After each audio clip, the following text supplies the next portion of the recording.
Big life changes bring big financial questions. Whether you're navigating a career shift, having a baby, or adjusting to life after divorce, this podcast is a safe space for real, practical financial information. I'm your host, Roland McIntyre, owner of Mountaintop Wealth. I'm a certified financial planner professional with over a decade of experience in the financial industry. In each episode, I will help you navigate life's money peaks and pivots by skipping the judgment and focusing on solutions to turn your uncertainty into confidence. No jargon, no fluff, and most importantly, no shame. Your climb starts here.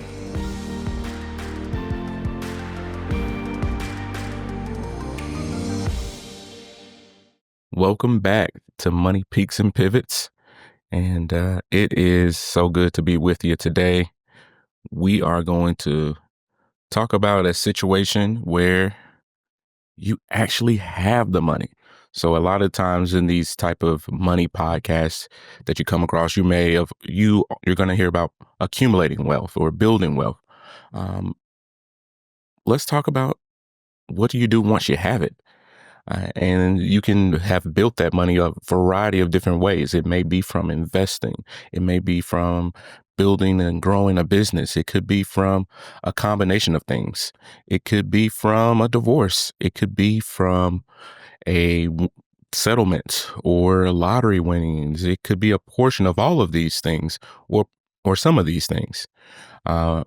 Regardless of how you receive the money, we want to talk about what to do once you get it.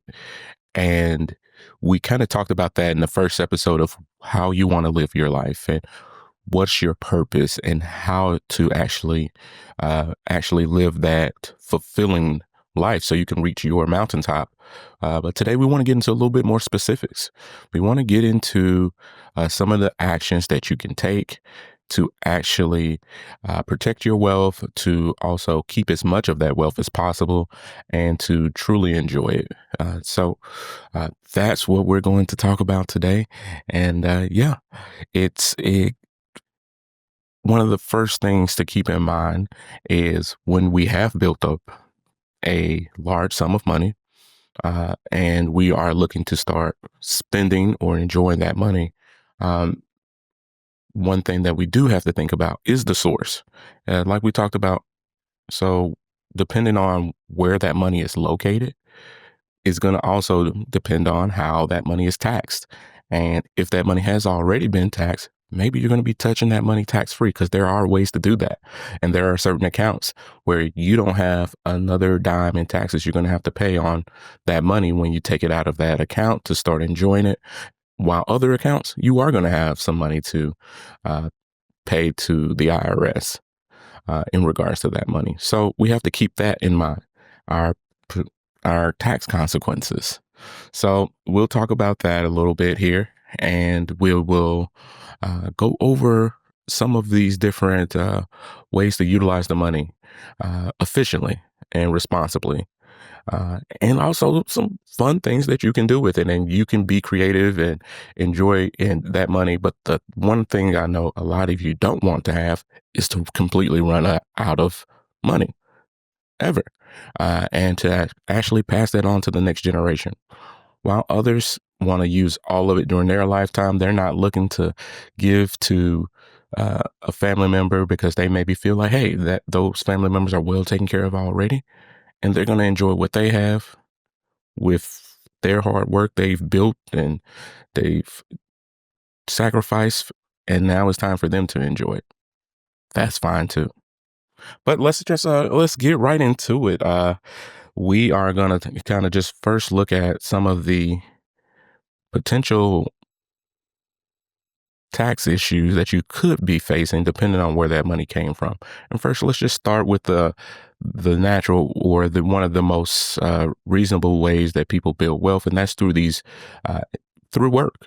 That's through a retirement account, whether that's a 401k or an IRA, 403b. If you're military, it's called a thrift savings plan. Regardless, if you have money in these accounts and it's a traditional retirement plan, that means that money has not been taxed yet. And all of that money that comes out of that account is taxable. And unfortunately, all of that money is also what would be considered ordinary taxes, which means that it is going to be taxed at your at that high, what we would consider as the highest marginal rates. So if we're talking about a large sum of money, let's just use $5 million. If you're talking about $5 million in an account and you're looking to retire, it's not usually advisable to take out all of the money out of that account immediately, because you're going to trigger a huge tax event at that point in time. So you wouldn't need to take all of the money out of that account, but you can take a portion out for that you're going to be utilizing for that year, so that you're not hit with this big tax bill. Because once you take it out, they're going to consider that income. Long as it's in that account and you haven't taken the money out to actually go into your checking account or your savings account, that money is tax protected. So you have that shield over that money and you don't have to worry about anything. Now, if that money is in what's called a Roth retirement account, so that's a Roth 401k, a Roth 403b, a Roth TSP, or a Roth IRA, that money potentially, and I have to say potentially because there are a few strings, when you take that money out, that money, you're going to be able to access that tax free. You've already paid the taxes on that money, hopefully at a lower tax rate than you are now. But when you take that money out, there is no one else that you have to pay. That money is tax free to you. You have the ability at that point to utilize that money as you see fit and not worry about Uncle Sam taxing you a dime on that money. Now, if you then take that money, put it in a savings account or a CD or stocks and bonds, and that money makes more money for you, only that new money that you made would be facing some taxes. But that's a small portion of the money that, if we use that $5 million example again, that $5 million, none of that would be taxable to you at that point. So you may be wondering, well, what are those caveats that you talked about far as with that Roth IRA? Well, usually it is you have to be age 59 and a half. You also usually have to be you've also had to reach what's called a 5-year rule, where the money has basically been in the account for 5 years. There's a little bit more to it. I won't get into it all on this episode, but that's the general gist of it. Those are two of the main rules there. You've already paid taxes on the money. That money's been in that account for at least 5 years, and you're over age 59 and a half. Those are the main things. And if you have checked those boxes, that money's pretty much tax free at that point for you to access whatever you like. And the gains on that money, once you take it out of that account, just like with the additional gains that you make, that portion would be taxable. So yeah, now that you've kind of gotten some of those, that's just, hey, those are retirement accounts. What if I had a $1 million house, or I inherited some money? My family left me $1 million house. What do I do? Do I owe taxes on that? It's a question that I do actually get. So when you have an estate plan and you actually have that person who passed away had an estate plan that left you that house, that property that was worth that $1 million, they are going to actually give you the ability to receive what's called step up in basis. That step up in basis allows you to have that $1 million home and not pay any taxes on that house if you immediately then turn around and sell the property. So you receive this $1 million property and you sell it for that $1 million, you're not going to have to pay any taxes on that amount that you received. That was what we would consider the basis in the property, your equity, your new ownership in the property, which actually went up from the deceased person's property value, who actually, when they probably bought that house, it was probably $250,000 or $500,000, but it's since went up. You don't have to worry about any of that. You don't have to pay taxes on that. You get that full amount.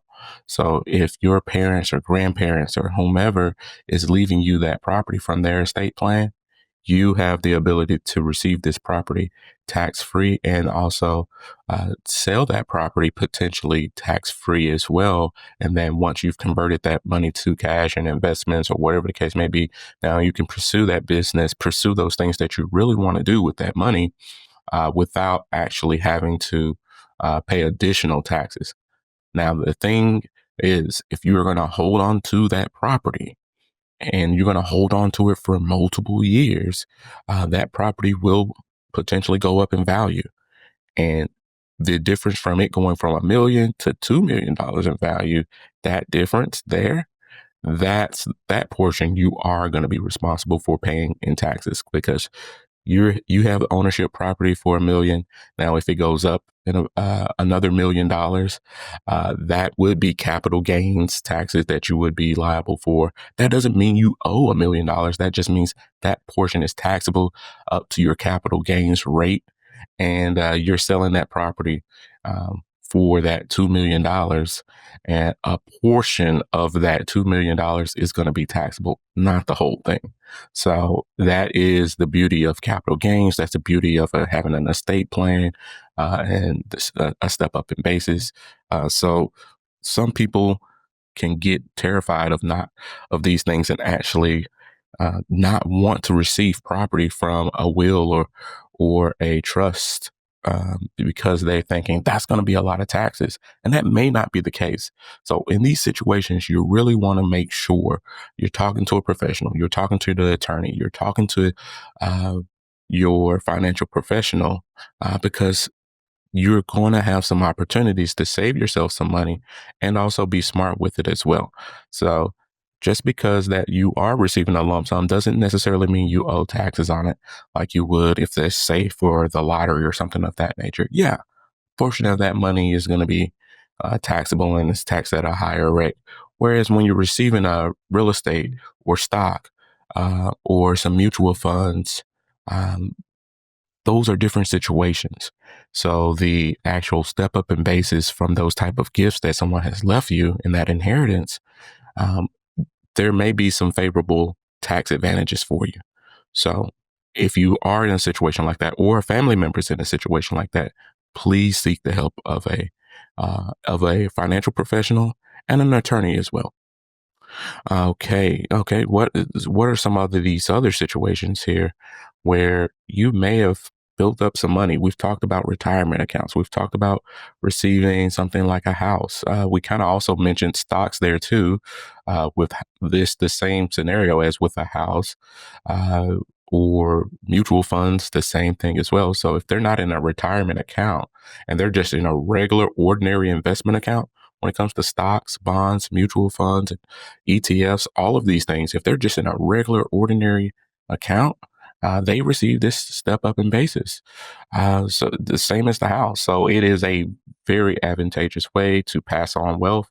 And that's why we really encourage people to have an estate plan, because the way that money is transferred over to your heirs or transferred over to you can make a significant difference.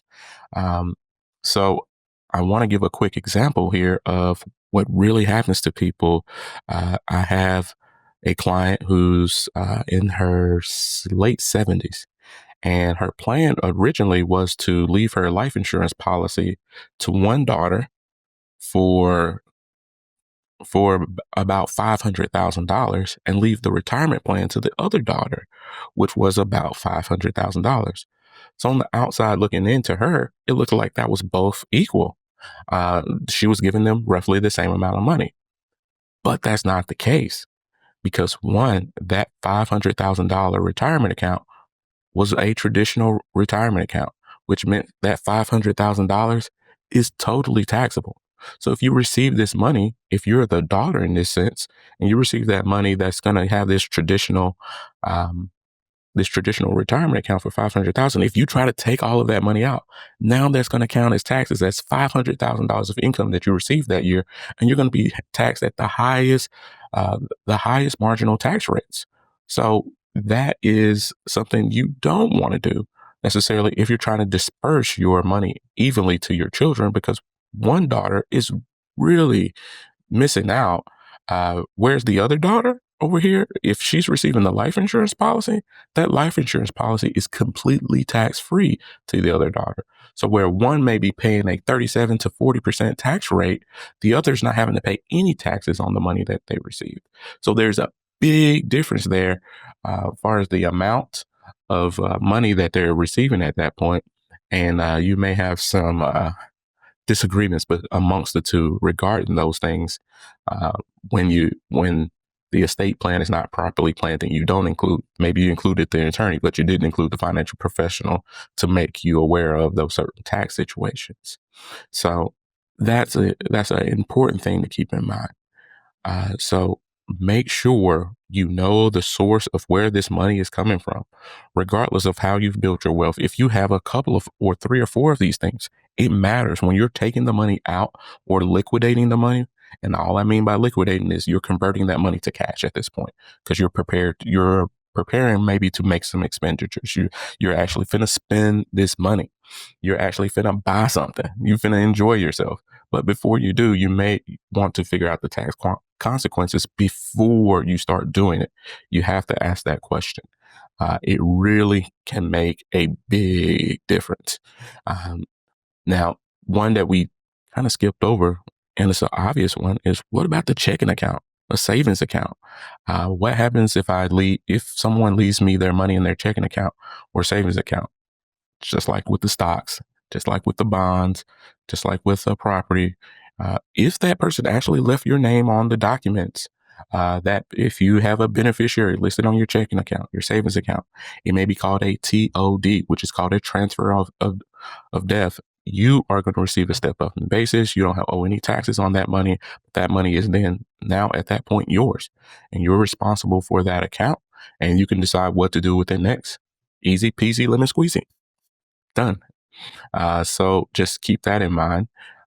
So if you are, again, estate planning here is so important.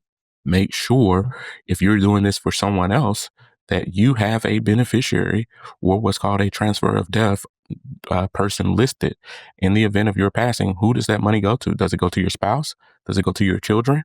Does it go to your uncle or your niece? Whoever that may be, you want to make sure you have that information listed so there's not a complication.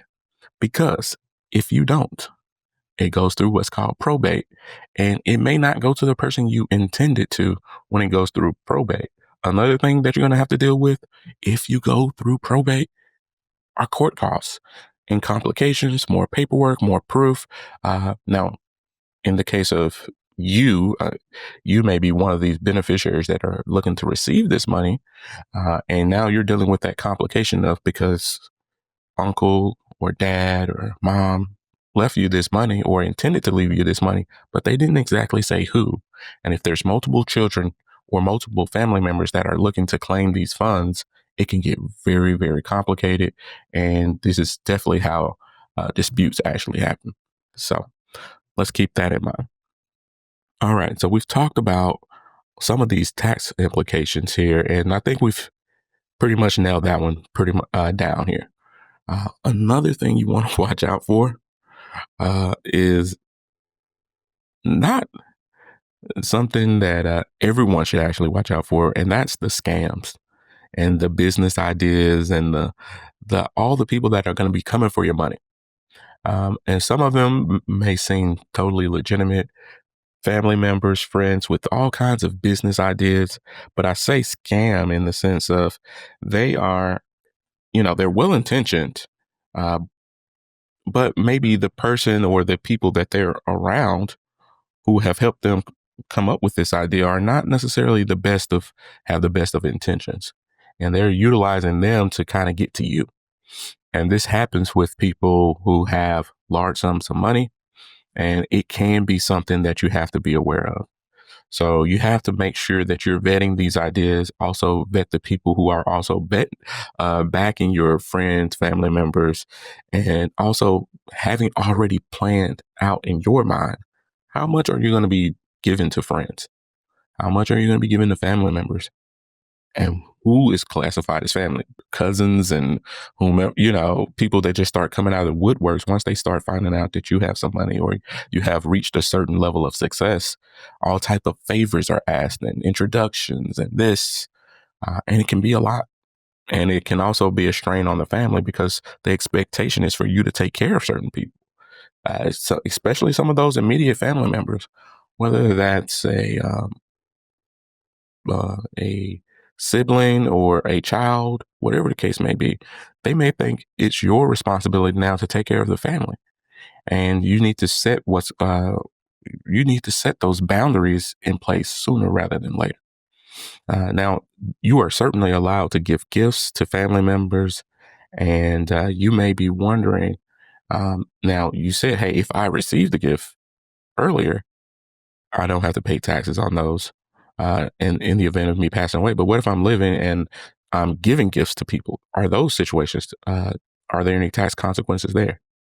Maybe, but I'll tell you, on an annual basis, it's the amount. There's what's called a gift exclusion amount, and we don't have to get into all the technical terms because we're not doing all that. What I want you to know is we want you to. There's an amount that you can give, and it's roughly $19,000 a year right now. You can give that to anybody, family member or not, each year, tax free. Uh, Tax free to you. To them, it's going to be tax free regardless. But to you, far as there is what's called a a gift amount, that annual exclusion amount that you can give to whomever, and you don't have to worry about taxes on those situations. So what you could do is set a certain amount. Doesn't mean you got to give them a certain amount every year, or you can put strings on these type of things and actually see if they're doing the things that they're supposed to do and make sure they're accomplishing the things that they said they were going to accomplish. And then you give them the funds. So if they're going to start the business and reach a certain amount of success, then you help fund them. So there are ways to do things like that. If you just want to give a gift and give them a certain amount each year, it's not a problem. So let's think um, about a situation that can get tricky, and that's in situations of divorce. Divorce can be a very, very tricky thing to deal with, difficult thing emotionally, psychologically, um, financially, of course. And then you start adding children. The complexity can be very huge. It's a lot going on. And we won't dive completely into all of that on today's episode. But what we will do is hit some finer points of, hey, if you did receive some money from a divorce settlement, if there are things like alimony, child support that you're going to be receiving, how can you actually utilize that money effectively so that this can be a situation where you can turn a very difficult situation into a future for yourself and your family where it could be uh, a financial blessing for you going forward, at least. So if this is the case for you, you really have to do a few things that that can really help you in the situation when it comes to divorce. I've actually had a client who was a teacher, and she was married to her husband for 10 plus years. She made probably around $50,000 a year or so, and her husband was very high income. And well, they were very much high income. When they got divorced, they had to sell their home. She was able to receive a portion of the proceeds, and he had to pay alimony for 10 years per their agreement. And he also had to pay uh, some support for the kids as well until they turned 18. And all of that was well and good. And but the challenge for her was she had never dealt with the finances before. So that meant she was going to be responsible for all of these funds that were coming in, making sure the family found a new home.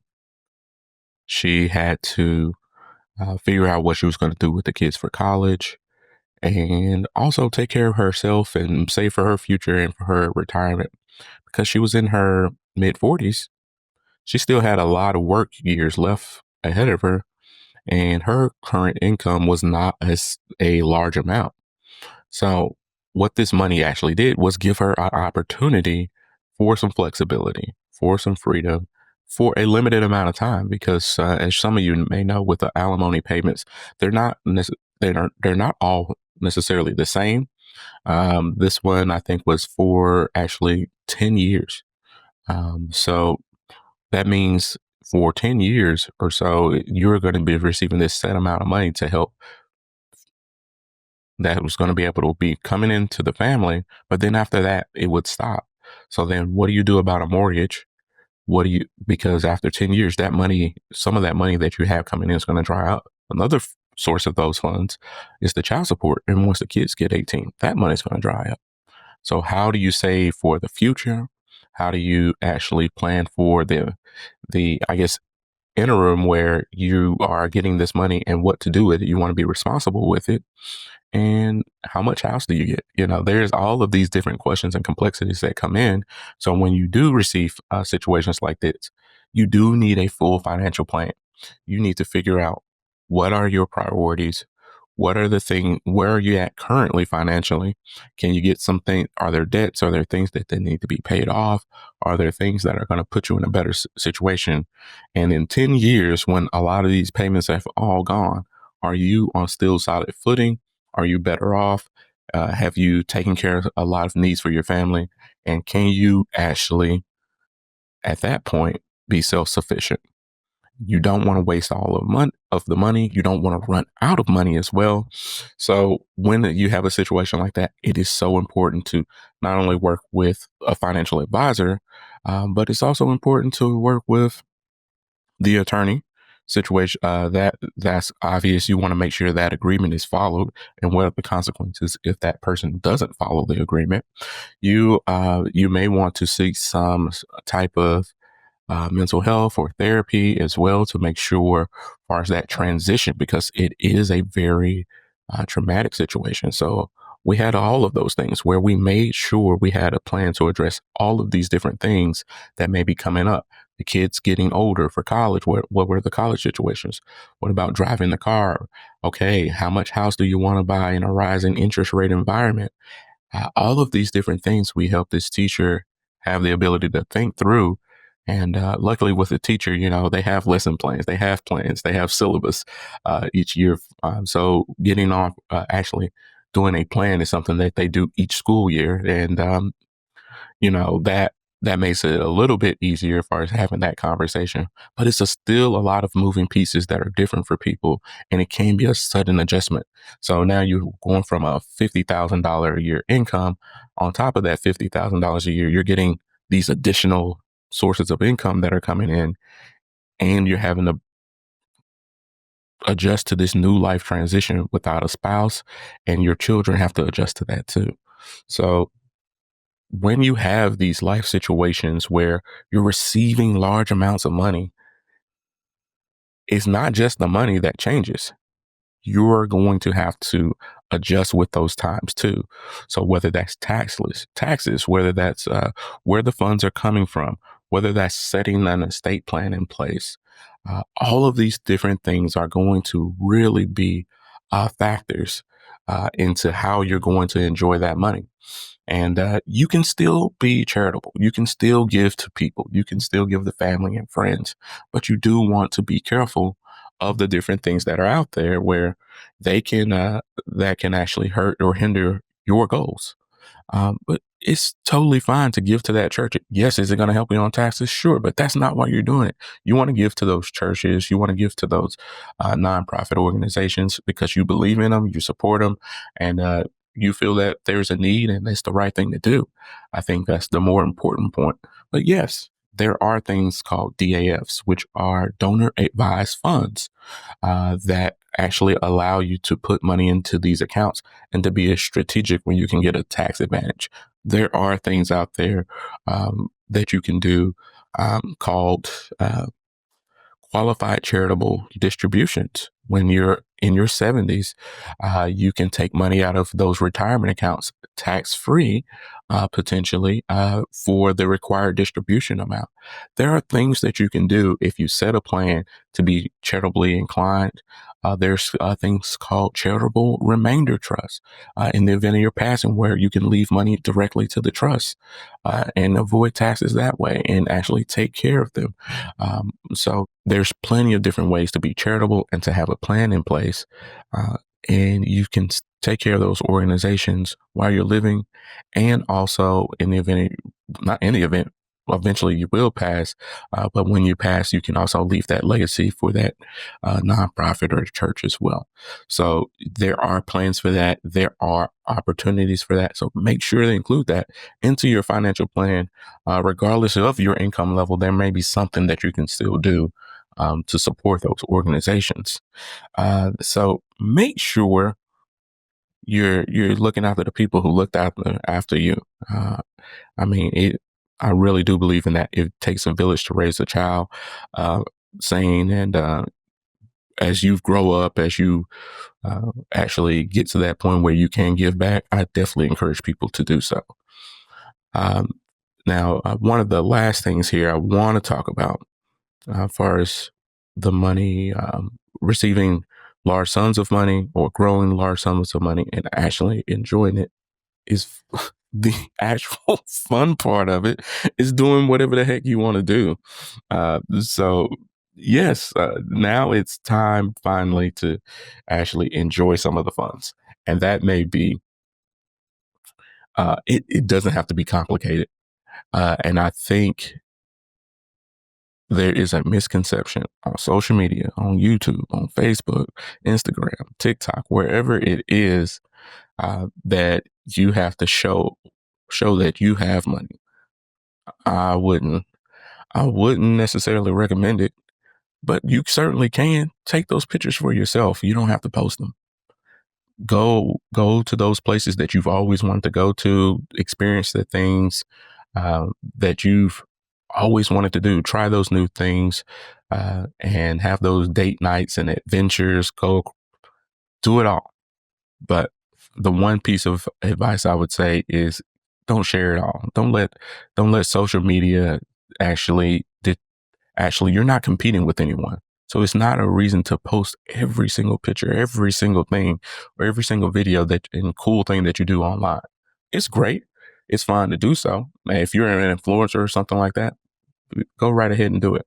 But when you do that, you are attracting unwanted attention that people, and they're going to want to hang out with you, maybe ask you for more things. Um, and maybe that's fine with you. Totally fine. But in these times, I think some of the social media stuff can really be a detriment rather than a help. Enjoy yourself, whatever that is. You've built it up, you've worked for it, or someone has left this to you. Use it wisely, but also enjoy it. And you can do that for a long period of time if you plan it out. You can really get a sense of, okay, you know, is a trip every month really what you want to do? Or is that tiring? And if it is, you kind of can, plan it out like, hey, every other month I want to do something here. And how long do I want this money to last? Do I want it to last for 5 years, 10 years, 30 years, forever? And if that's the case, you really want to kind of, even though you're making these large sums of money, doesn't mean that you don't look at your bank account. It doesn't mean that you can just spend on whatever you want. That's how athletes, that's how celebrities, that's how a lot of people run into issues. So you can still enjoy the money, you can still go on the trips, but you have to still be strategic even with large amounts of money. I would say you need to be even more strategic when you have these larger amounts of money.